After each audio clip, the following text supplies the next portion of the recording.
அரசு ஊழியர்கள் ஆசிரியர்களுக்கான அதிரடி அறிவிப்புகள் வெளியாகியுள்ளனர். பெண் ஊழியர்களுக்கு மகப்பேறு விடுப்பு காலத்தில் தகுதிகாண் பருவத்தையும் கணக்கில் கொள்ள முடிவு. ஈட்டிய விடுப்பு சரண் செய்யும் நடைமுறை மீண்டும் அமல். ரூபாய் 3561 கோடி கூடுதல் நிதி. 8 லட்சம் அரசு அலுவலர்கள் ஆசிரியர்கள் பயன்பெறுவார்கள். 1/1/2025 முதல் 2% அகவிலைப்படி உயர்வு. ரூபாய் 1252 கோடி நிதி. 16 லட்சம் அரசு அலுவலர்கள் பயன்பெறுவார்கள். அரசு பணியாளர்களின் குழந்தைகளுக்கான கல்வி முன்பணம். தொழிற்கல்விக்கு ரூபாய் 1 லட்சம். கலை அறிவியல் படிப்புகளுக்கு ரூபாய் 50,000 உயர்வு. அரசு பணியாளர்களின் பணிக்காலத்தில் திருமண முன்பணம் ரூபாய் 5 லட்சமாக உயர்வு. பண்டிகை கால முன்பணம் ரூபாய் 10,000 ரூபாய் 20,000 உயர்வு.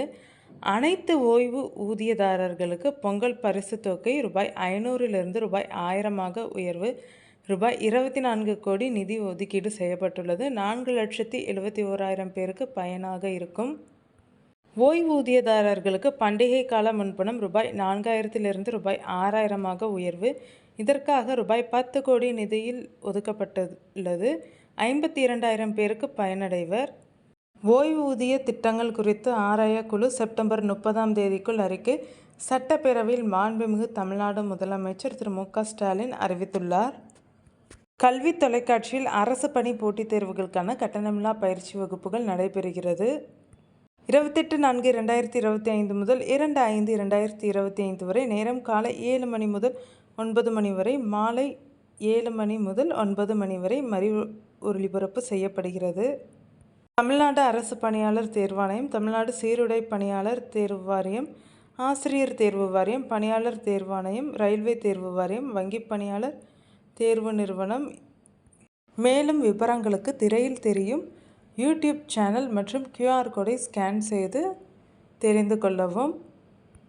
புதுச்சேரியில் ஜூன் 1 வரை அரசு பள்ளிகளுக்கு கோடை விடுமுறை அளிக்கப்படுவதாக அமைச்சர் நமச்சிவாயம் அறிவித்துள்ளார். கடும் வெயிலால் பள்ளிகளுக்கு விடுமுறை அளிக்கப்படுவதாகவும், கோடை விடுமுறை முடிந்து பள்ளிகள் ஜூன் 2 திறக்கப்படும் எனவும் கூறியுள்ளார். பகல்காம் தாக்குதல் சம்பவம் தொடர்பாக 16 பாகிஸ்தானிய யூடியூப் சேனல்களுக்கு தடை விதித்து உள்துறை அமைச்சகத்தின் பரிந்துரையின்படி மத்திய அரசு நடவடிக்கை எடுத்துள்ளது. Dawn News, Samaa TV, ARY News, Geo News உள்ளிட்ட 16 யூடியூப் சேனல்களுக்கு தடை விதித்தது. OTT தளங்களுக்கு உச்சநீதிமன்றம் நோட்டீஸ். Netflix, Amazon Prime, Ullu, Facebook, Instagram, YouTube, ALT-X உள்ளிட்ட தளங்களுக்கு உச்சநீதிமன்றம் நோட்டீஸ் அனுப்பியுள்ளது. OTT மற்றும் சமூக ஊடகங்களில் ஆபாச படங்கள், வெப் சீரிஸ்களை ஒளிபரப்புவதை தடை செய்ய நடவடிக்கை எடுக்க மத்திய அரசுக்கு உத்தரவிடக் கோரிய பொதுநல மனுவில் உச்சநீதிமன்றம் அதிரடியாக நடவடிக்கை எடுத்துள்ளது.